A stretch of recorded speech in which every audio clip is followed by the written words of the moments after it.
Hola, buenos días. ¿Cómo están?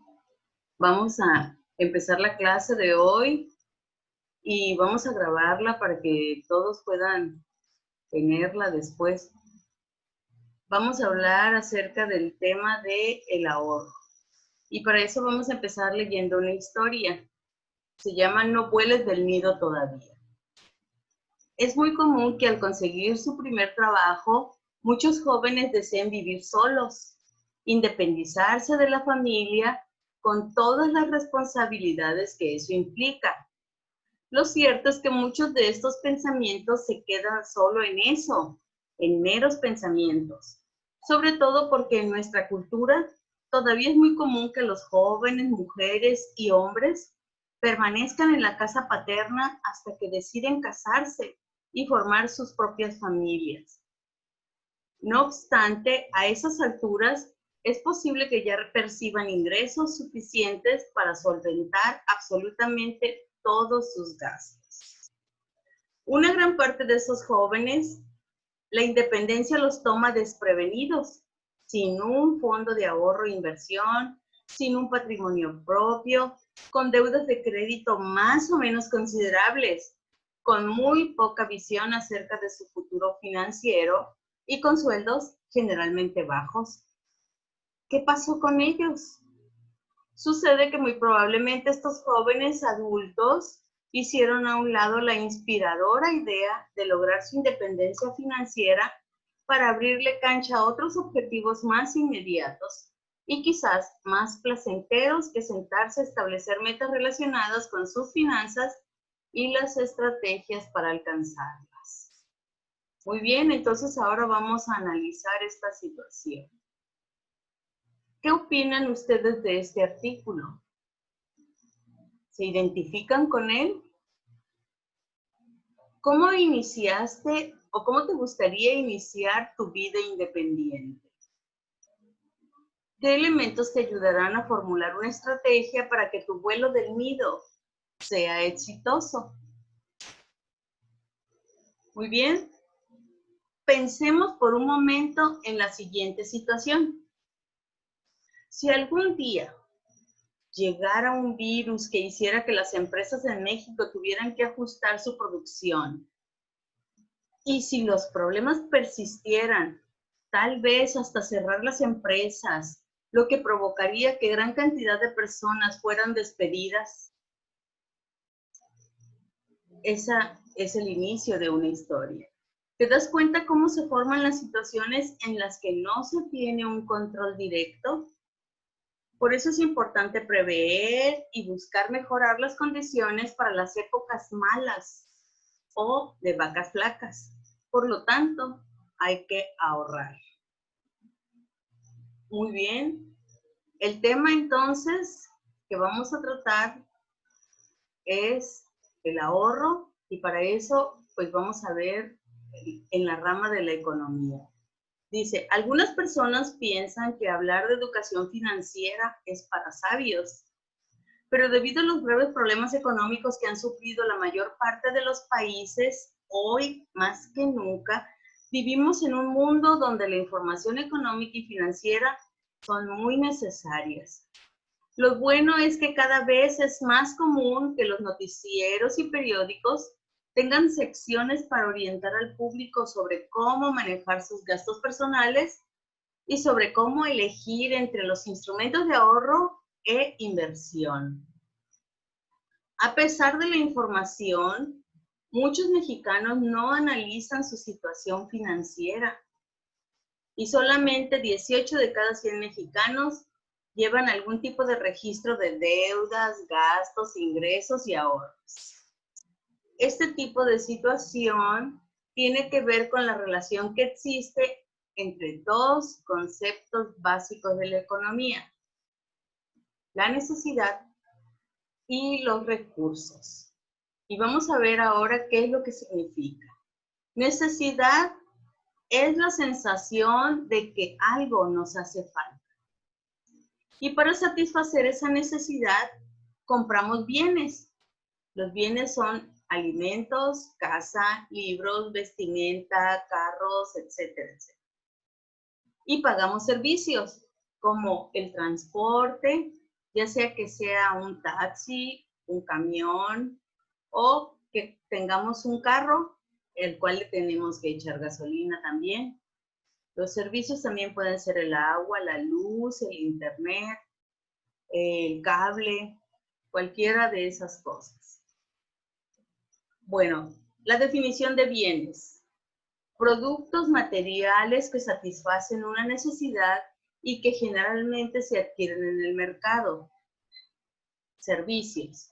Actividades que satisfacen necesidades. A diferencia de los bienes, los servicios satisfacen la necesidad al momento mismo de ser producidos. Las necesidades también implican saciar un gusto. Algunos gustos pueden ser considerados superfluos. Esto significa que no son muy importantes o que en realidad no es una necesidad. Es importante que cada uno tenga una escala para saber lo que necesita o lo que desea en base a los recursos que tiene. Por ejemplo, cuando tenemos necesidad de comer algo, solamente queremos comer torta de pavo, entonces esa ya no es una necesidad, se convierte en un deseo. Porque si fuera solamente satisfacer la necesidad, pues quedáramos satisfechos con cualquier cosa que comiéramos para saciar nuestra hambre. Ahora, recursos. Se refiere al dinero o al tiempo o cualquier otro medio que permite satisfacer las necesidades. Puede ser también el conocimiento, por ejemplo, para preparar la torta de pavo. La relación entre necesidades y recursos es clara. Mientras las necesidades y los deseos son ilimitados, porque siempre vamos a necesitar algo o siempre vamos a desear tener algo, los recursos para satisfacerlos son escasos o limitados. Esa escasez no se refiere a tener poco dinero o poco tiempo, o a que estos recursos pueden ser insuficientes para satisfacer la necesidad. Por ejemplo, si te invitaron a 2 lugares distintos el mismo día y a la misma hora, es lógico que no podrías estar en los 2 lugares al mismo tiempo, por lo cual tendrías que decidir a cuál ir. O también si quieres comprar todo lo que te gusta y no tienes suficiente para comprarlo, es necesario elegir la alternativa que es la que más te conviene. Entonces, vamos a ver el siguiente tema. El presupuesto, un paso previo al ahorro.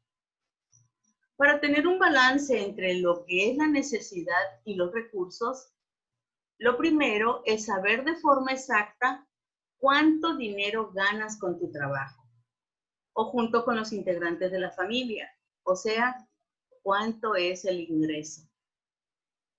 También necesitas saber cuánto dinero debes, o sea, que cuáles son tus deudas o las deudas de todos los integrantes de tu familia.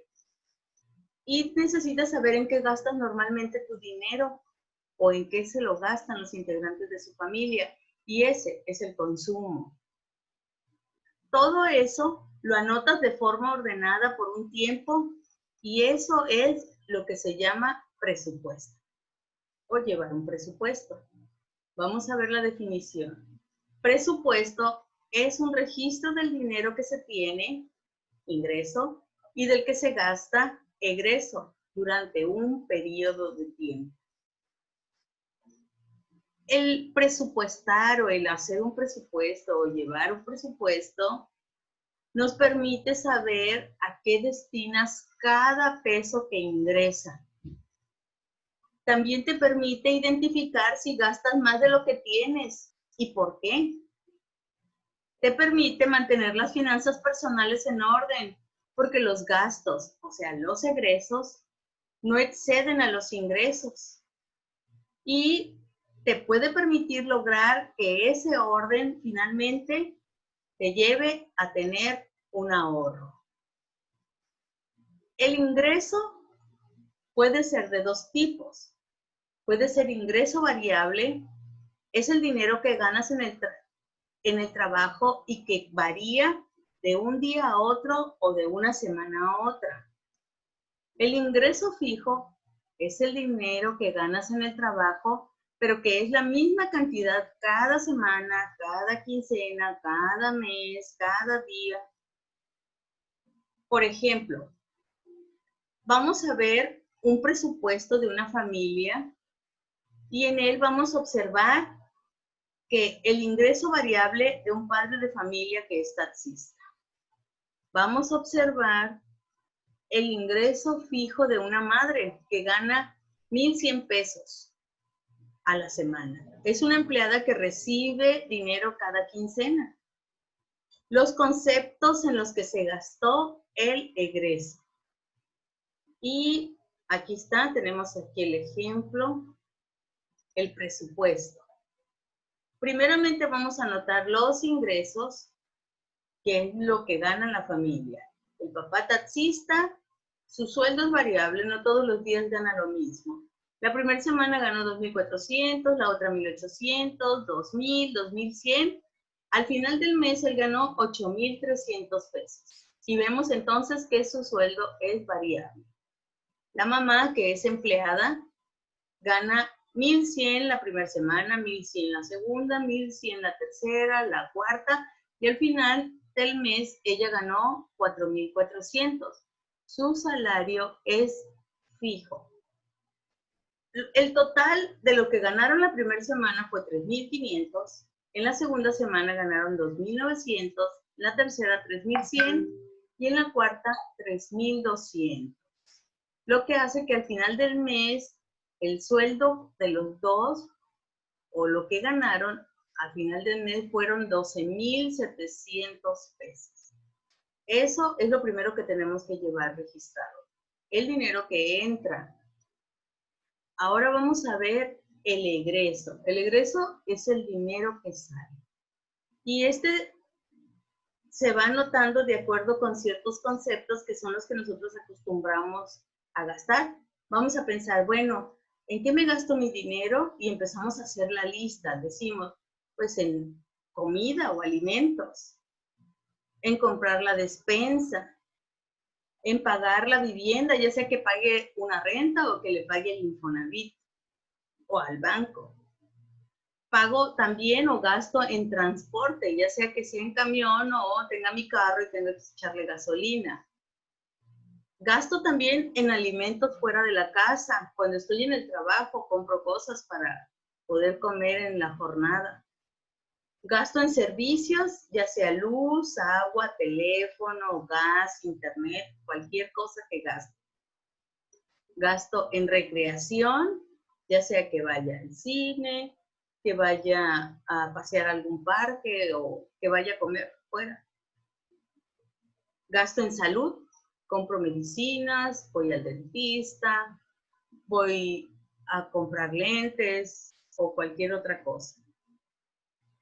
En el abono de alguna deuda, que en este caso esta familia tenía un abono de una deuda de computadora.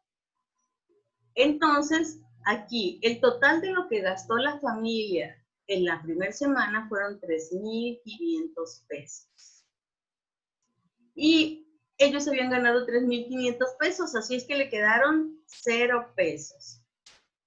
En la siguiente semana, ellos gastaron, todo lo que gastaron en la segunda semana fueron 2,900 pesos. Y habían ganado 2,900 pesos, así es que le quedaron 0 pesos. Se quedaron sin ningún 5 al fin de semana.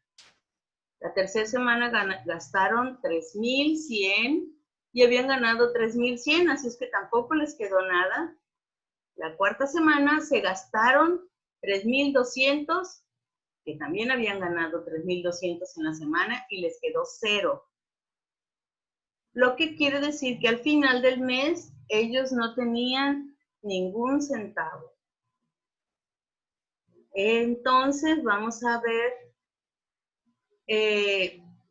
aquí vemos, todo esto que está aquí es lo que fuimos haciendo. Dice que la elaboración de un presupuesto implica por lo menos 3 etapas.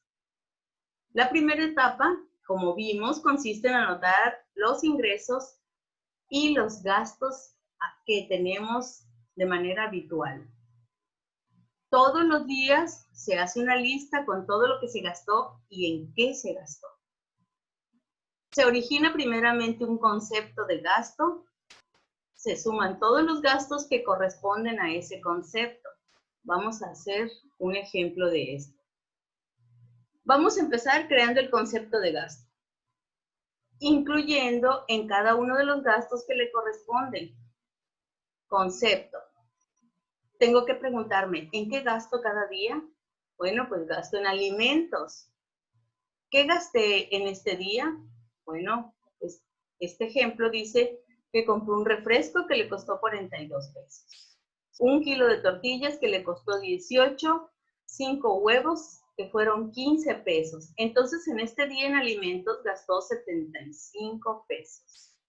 En el transporte, tomó 2 camiones de ida. Y como tenía prisa, pues se subió en un camión que le costó más caro, que le costó $10.50 y gastó 21 pesos. Y de regreso, 2 camiones de vuelta también. En esta ocasión, pues ya se subió en un camión más económico, pagó $9.50 en los dos, fueron 19. Al final del día gastó 40 pesos en transporte. En servicios, tuvo que pagar el recibo del agua, que fueron 185, y el recibo de la luz, que fueron 520. Entonces, en gastos de servicios fueron 705. En golosinas, se compró un helado que le costó 10 pesos, compró unas sabritas que le costaron 38, entonces el gasto en golosinas fueron 48 pesos. Y le puso recarga un celular, 50 pesos. Entonces, la lista final de cada día nos debe de quedar así. En alimentos gasté 75, en transporte 40, en servicios 705, y en golosinas 38, y en la recarga del celular 50.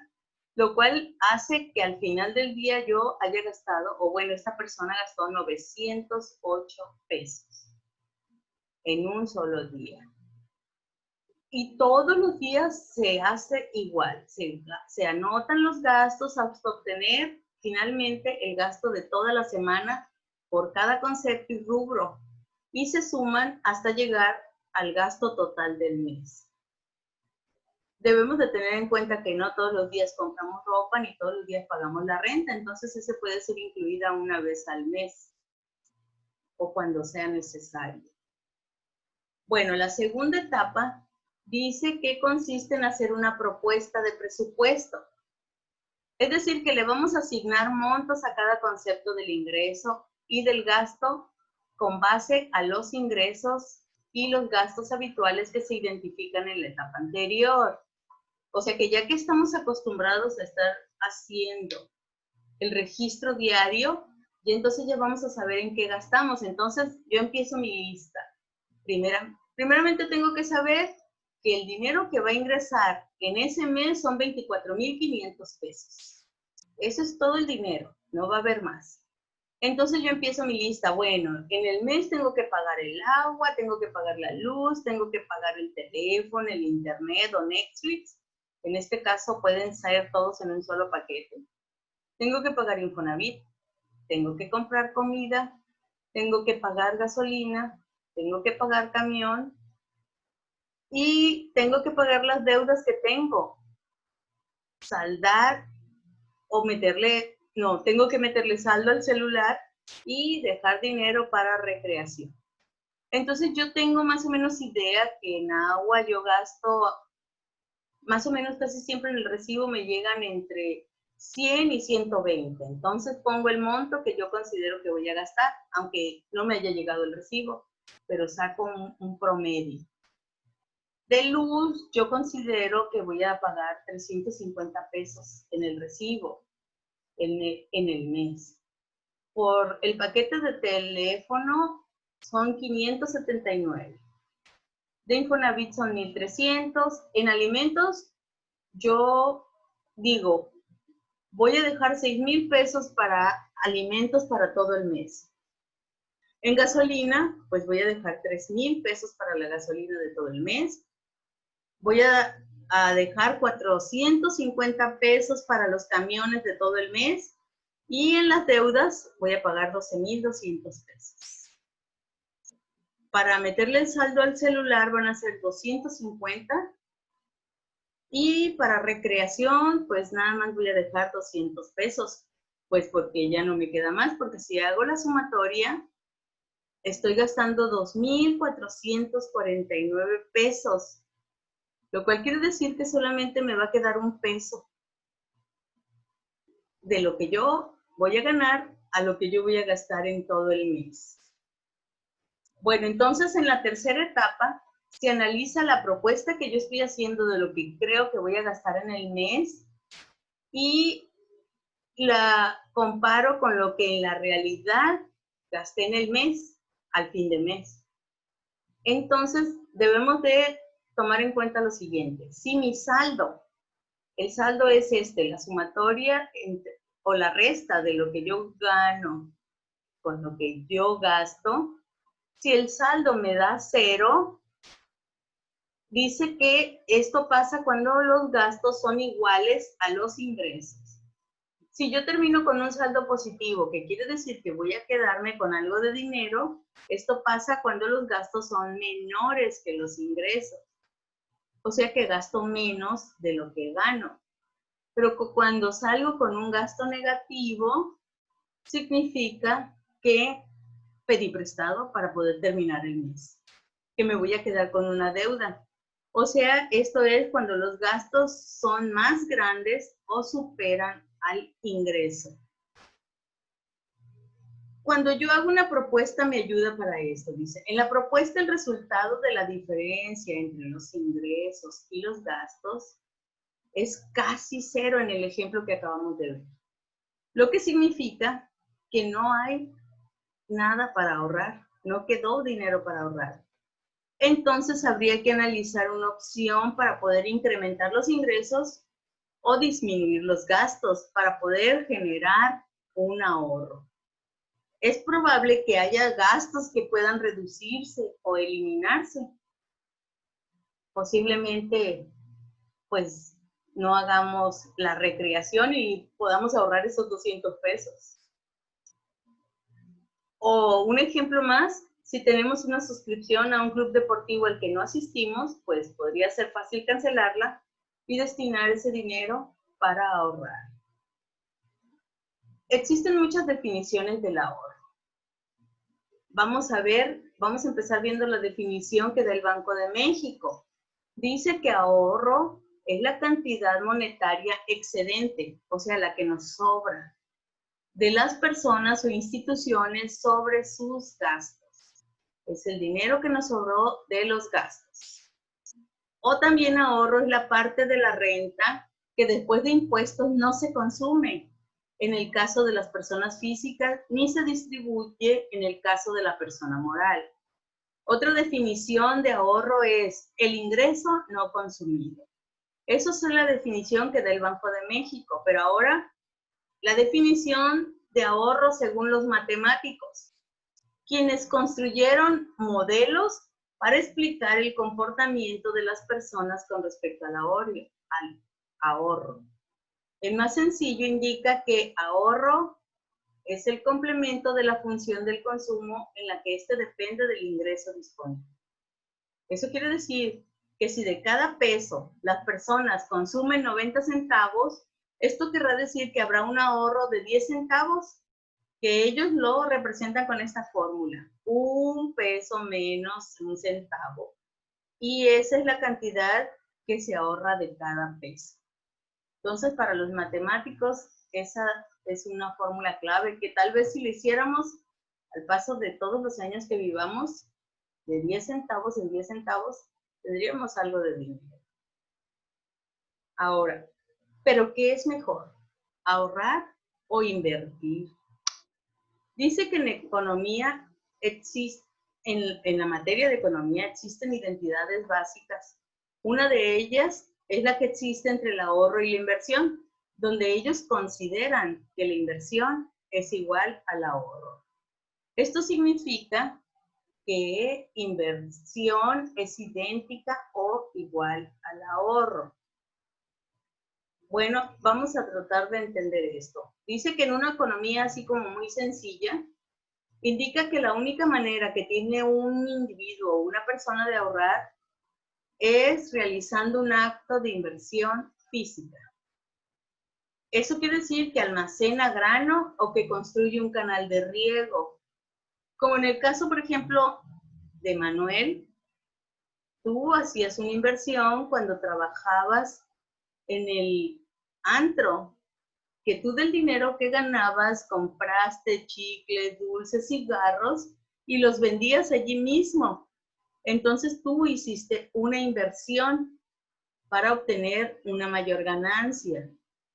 En el caso, por ejemplo, de Evelyn, tú invertías en comprar material para hacer pulseras y después las vendías de tal manera que sacabas una ganancia mayor de ese dinero que tú tenías o que invertiste en tus pulseritas. En el caso de Edwin, tú invertiste en poner un comercio en tu casa y de ese dinero tú vas a sacar un beneficio, estás invirtiendo, ¿sí? Esa es en una economía sencilla si lo hacemos. El dinero que tenemos, compramos material y lo vendemos con el fin de obtener una ganancia. En el caso de Cristina, pues ella está invirtiendo en su educación como estilista, del cual pues posiblemente ya esté obteniendo alguna ganancia. Tal vez no le corte el cabello a las demás personas, pero con el hecho de cortárselo a su papá y a su familia, ahí ellos ya se están ahorrando de gastarse ese dinero. Entonces, eso es una inversión. En una economía, dice aquí que ya es un poco más sofisticada, o sea, ya las personas que ponen un comercio muy grande o un negocio muy grande, se puede suponer que los inversionistas financian sus inversiones pidiendo préstamos a individuos que ahorran, ¿sí? ¿Por qué? Porque van al banco y piden dinero prestado, pero el dinero que tiene el banco es de los ahorradores. Entonces esa es una economía un poco más sofisticada. Ahorrar e invertir pueden ser acciones claves para mantener un cierto nivel de vida. Es por eso que es importante que nosotros ahorremos, porque eso nos hace tener un buen nivel de vida. También dice que pueden afrontar situaciones complejas en un futuro, como en este caso que se dio esta situación del virus, que muchas personas se quedaron sin empleo. Posiblemente algunas tenían ahorros y con esas iniciaron un negocio que les esté ayudando ahorita para por lo menos estar sacando para comer. Pero si no fue así, pues esas personas en realidad se las están viendo muy difícil. Y la tercera cosa para la que nos sirve ahorrar e invertir es que debemos de considerar las condiciones en las cuales nos vamos a jubilar. Imagínense que lleguemos a viejitos y no tengamos ni un dinero, ni un fondo de ahorro, entonces vamos a tener una vejez muy fea. No vamos a saber ni siquiera si vamos a tener para comer al día siguiente. Pero ¿en dónde podemos ahorrar? Bueno, pues se puede ahorrar de manera informal en la casa, en una alcancía o en una tanda. Y de manera formal se puede hacer en una cuenta en una institución autorizada por el gobierno, como es el caso de los bancos. Pero generalmente la mejor opción es la de hacerlo en un banco, porque no se tiene la tentación de gastarse el dinero al no tenerlo a la mano, ni se corre el riesgo de que nos lo roben. Además de que en un banco puede haber un rendimiento, porque nos van a pagar intereses por tenerlo allí. Entonces ahora vamos a ver cuál es la definición de invertir. ¿Qué es invertir? Invertir es meter el dinero ahorrado a valores o acciones del sector público o privado. Invertir es transformar el dinero en elementos que sirvan para producir alguna mercancía, como por ejemplo comida en un restaurante o hacer camisas en un taller de costura. para poder revenderlo y obtener un beneficio. O también el ofrecimiento de un servicio, ya sea que tengamos un carro y lo metamos a funcionar como taxi, o de camión, si tenemos un camión, pues también ofrecemos un servicio. O también podemos, si tenemos una moto, ahora se está muy de moda eso de que puedes llevar comida o cosas, servir como de envío de paquetes. Estas inversiones que nosotros hagamos pueden ser de dos maneras. Pueden ser inversiones de manera directa si son realizadas por el dueño del dinero. Y pueden ser inversiones de manera indirecta si son realizadas por un intermediario, como puede ser un banco o el gobierno. ¿Sí? Porque el banco tiene el dinero de los ahorradores y vienen personas, piden dinero al banco y el banco se los presta, pero ese dinero pues no es de ellos.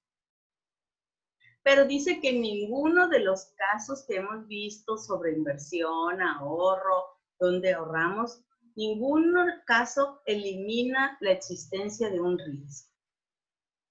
El riesgo, dice, es la ocurrencia de eventos que afectan la capacidad de tener el ahorro o la inversión deseadas, y en ocasiones puede producir hasta la pérdida de esto. Existen diferentes tipos de riesgo. Tenemos el riesgo del sistema.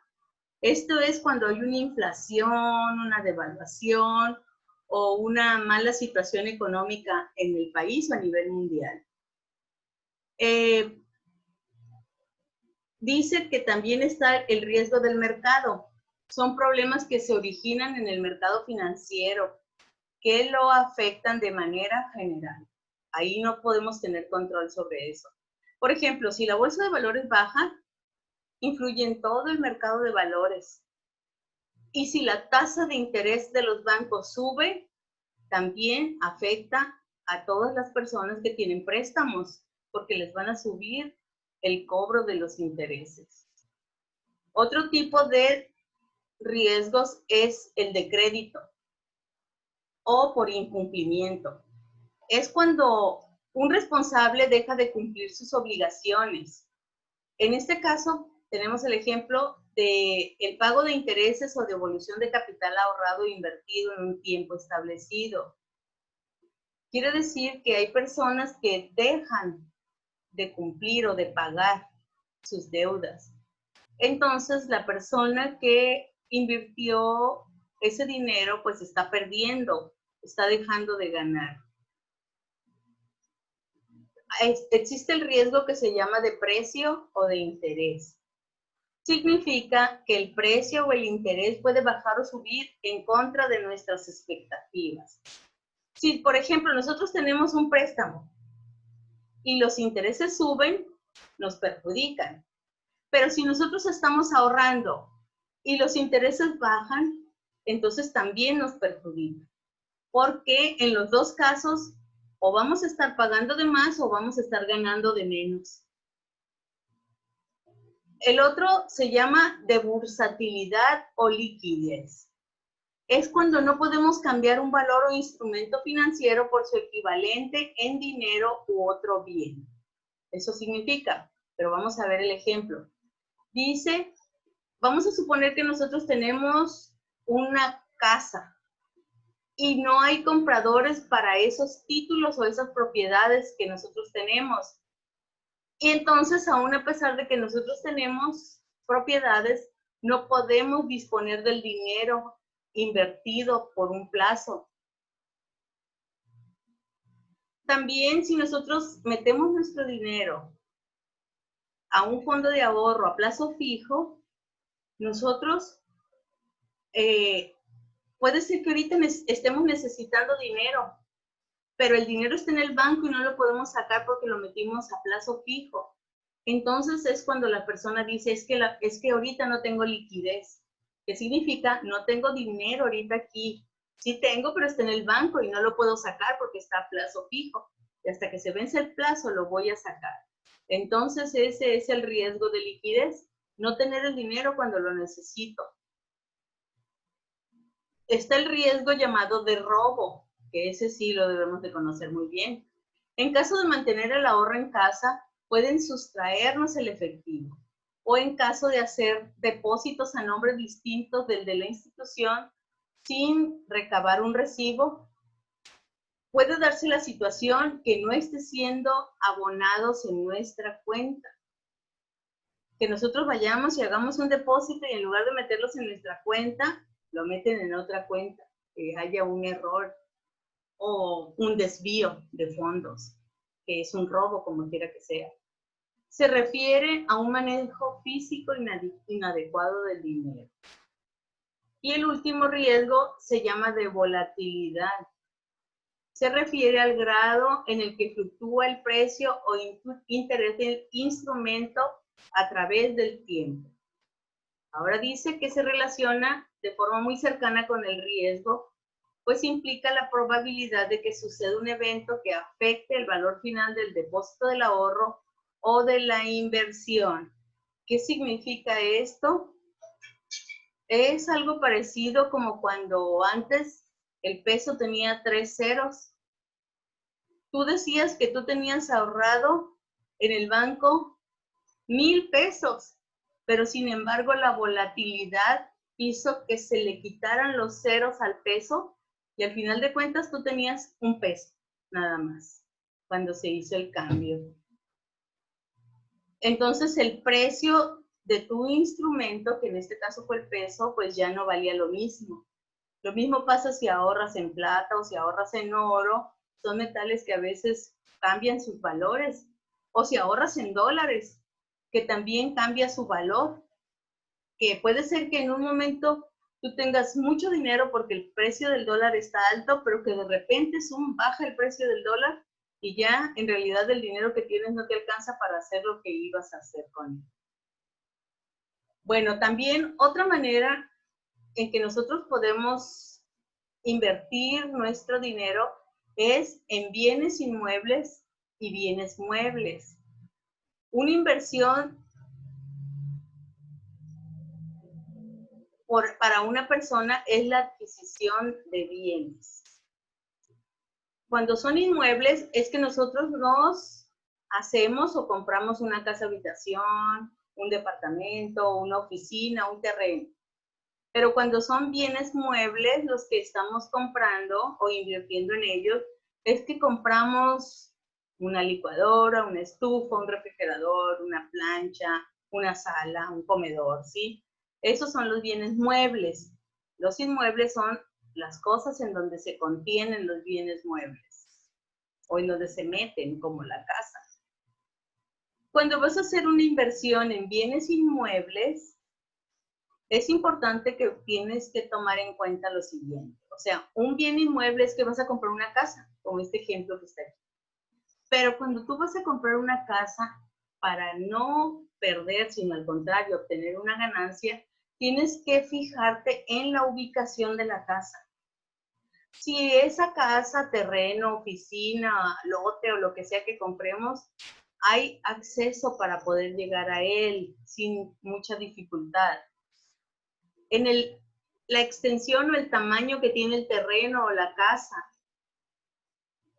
o la construcción de cualquier cosa que esté sobre ese terreno que compramos. Porque de estas características depende el beneficio económico que obtengas. Por ejemplo, no es lo mismo invertir en la compra de un departamento de 2 habitaciones en una colonia que está cerca de Forum o en el centro, que comprar una casa de 4 recámaras en Aguaruto, porque la última posiblemente tenga más espacio, pero pues su ubicación no es la más favorable, aunque también depende de para qué la quieres, ¿sí? Esa razón de que esté alejada del centro o de muchas cosas puede hacer que el precio de esta casa sea más barata de adquirir que el departamento en el puro centro. Y probablemente esta casa que compraste en Aguaruto sea menos rentable que si compraras el departamento en el centro. Lo que en lugar de hacer que nuestros ahorros se conserven, puede representar una pérdida. Puede ser también que para comprar un inmueble, o sea, una casa, una oficina, un departamento, un terreno, además del ahorro que tengamos guardado, tal vez necesitemos de un crédito hipotecario. Y en consecuencia, pues tengamos que adquirir una deuda por muchos años. El crédito hipotecario lo podemos obtener por medio de una institución financiera o banco, por el FOBISTE o por el Infonavit. Entonces, es importante que hagas un análisis de la situación financiera que tienes o que tiene toda tu familia para determinar si es posible hacer frente al compromiso de esta deuda, porque vas a destinar gran parte de tu dinero o del dinero familiar para pagar esa deuda. Otra manera de invertir es invertir para el retiro. En este caso, puedes invertir en una Afore. Una forma más de ahorro, pero sobre todo de invertir el dinero, es previendo el retiro de la población económicamente activa, ya sea por cesantía, o sea, porque ya cumpliste el tiempo en el que debías de trabajar, o por vejez. Esta previsión la realizó por mucho tiempo el Instituto Mexicano del Seguro Social, o sea, el IMSS. Le llamaban pensión. Era la pensión que una persona recibía cuando cumplía los 60 o los 65 años de edad o después de ciertos años de trabajo. Había algunas instituciones que decían que podía recibir la pensión después de 25 años de trabajo o después de 30 años de trabajo. Había personas que entraban muy jóvenes a ese trabajo y muy jóvenes empezaban a recibir su pensión. Bueno, esa pensión estaba formada de 3 partes. Estaba formada con aportaciones obligadas del gobierno, del empleado y del empleador. Y las aportaciones se hacían por un periodo de tiempo.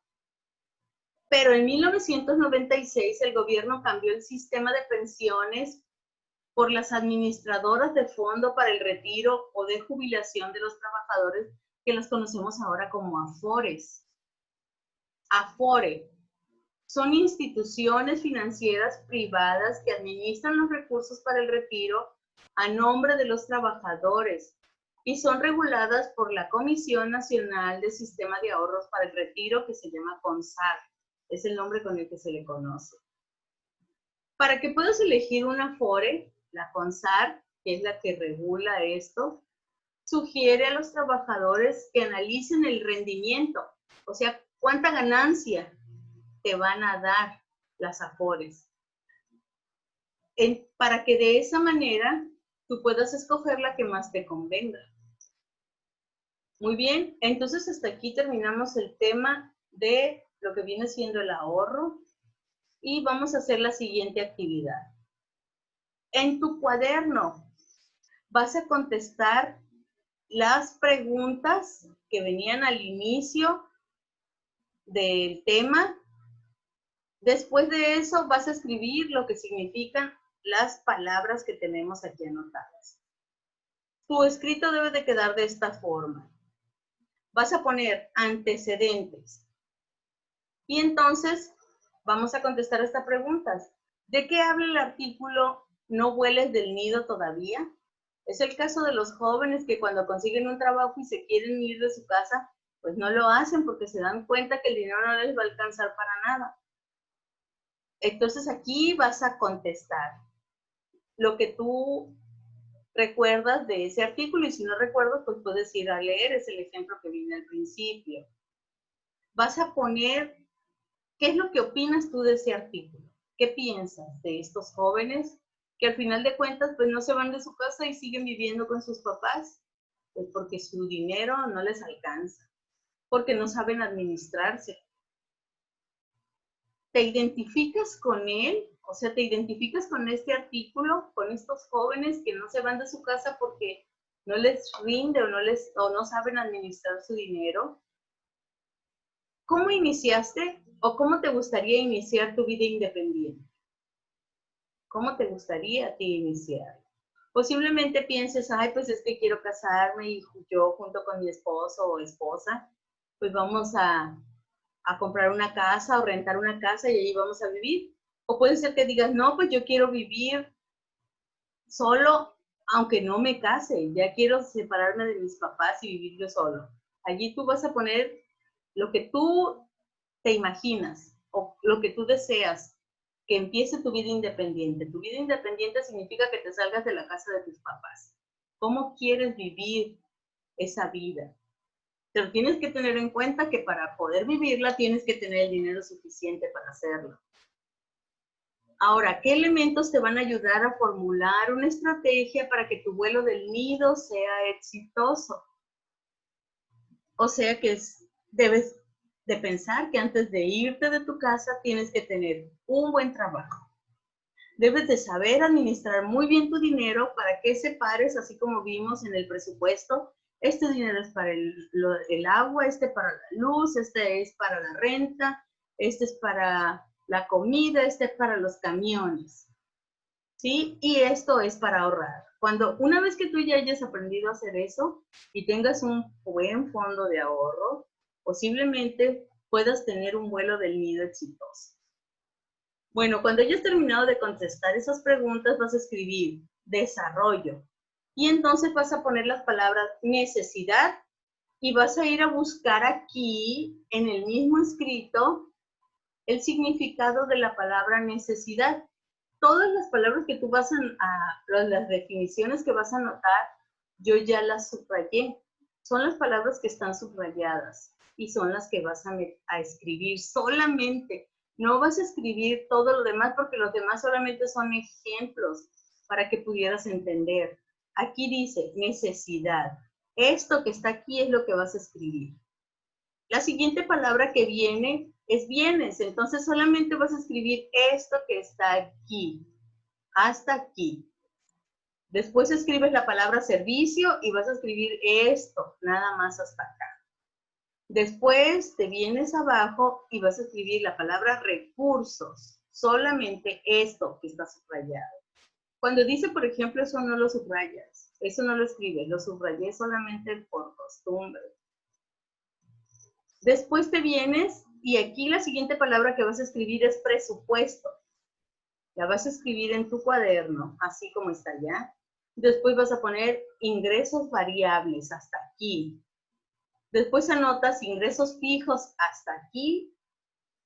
Y sigues avanzando. Este es el ejemplo para que sepas cómo se usa un presupuesto. Y nos vamos hasta el siguiente concepto, que es, vamos a escribir lo que significa saldo cero, lo que significa saldo positivo, lo que significa saldo negativo. Esto lo vas a escribir también. Y nos seguimos viniendo a lo que está subrayado. Ya ves que tenemos 4 definiciones de ahorro, pero solamente vamos a escribir esta. Esta es la más común y la más entendible de lo que es ahorro. Después nos vamos a la siguiente definición, que es invertir. Vas a escribir esto. ¿Qué es invertir? ¿Sí? Esa es la definición. Después vamos bueno, también vamos a escribir estas 2 definiciones, aunque se me pasó subrayarlas, pero necesito que las escribas también. ¿Qué es inversión de manera directa y qué es inversión de manera indirecta? Escribes también lo que es el riesgo, que es esto, y de aquí te pasas hasta lo que es la definición de inversión de bienes inmuebles, es todo esto, desde aquí hasta acá. Inversión de bienes inmuebles y bienes inmuebles. Y después la definición de lo que es el afore, que es hasta aquí. Entonces, todo eso es lo que vas a escribir aquí en esta parte. En la parte donde se llama desarrollo. Después vas a poner la palabra conclusión. Y vas a contestarme estas preguntas, que ahora en este caso vamos a analizar los ejemplos que pusimos. Dice aquí que si estudiamos los presupuestos de los ejemplos que estuvimos viendo, vas a concluir que las finanzas están en orden, ¿sí? O sea, vimos el ejemplo del taxista con su esposa que trabaja de empleada en una oficina tal vez. Y vimos que todo lo que ganan cada semana es lo que gastan cada semana. Y al final de cuentas se quedan con 0 pesos. No ahorran nada. Todo lo que ganan se lo gasta. Todo lo que ganó la siguiente semana se lo gastó. Todo se lo fue gastando. También vimos el ejemplo en donde estamos haciendo una propuesta de lo que vamos a gastar y del dinero que se gana. Y también vimos que allí nos quedó 1 peso nada más. Entonces, la pregunta de esos 2 casos de los presupuestos que vimos, ¿qué pasaría si surgiera un imprevisto? O sea, ¿qué pasaría si en ese momento las personas tuvieran una necesidad de dinero? ¿Cómo enfrentaría la familia el gasto que implica un accidente, una enfermedad o el desempleo? ¿Ustedes creen que ellos estarían preparados para enfrentar estos problemas cuando todo lo que ganaban se lo gastaban y jamás ahorraron 1 peso? Entonces, van a escribir allí lo que ustedes piensan sobre esta situación. Dice, claro, tal vez no podrían hacerlo porque no tienen un excedente o un ahorro que se los permita. Ese viene siendo mi punto de vista. Pero, ¿qué piensas tú? ¿Será importante tener un proyecto de vida económicamente sustentable que incluya un plan de retiro o de jubilación? ¿Creen que es importante invertir, ya sea que sea un fondo de ahorro que tú tengas en un banco o que contrates un servicio de Afore? ¿Creen que es importante tenerlo? ¿O de estar teniendo un trabajo en el que tú al final de cuentas vas a recibir una pensión o un Afore? ¿O ustedes piensan que es mejor esperarnos a que estemos viejitos cuando no nos contraten en ninguna parte o tal vez estemos tan enfermos que no podamos salir sin ni un 5 para poder comprar nuestra comida cada día? ¿Qué tan importante creen entonces que incluyamos en nuestro plan económico un fondo de retiro o de jubilación? Aquí van a poner su punto de vista, ¿sí? Este es el trabajo que tienen que hacer para esta semana. Entonces, pues es todo y espero que hayan entendido y pues nos vemos en la siguiente clase. Si tienen alguna duda me preguntan. Adiós.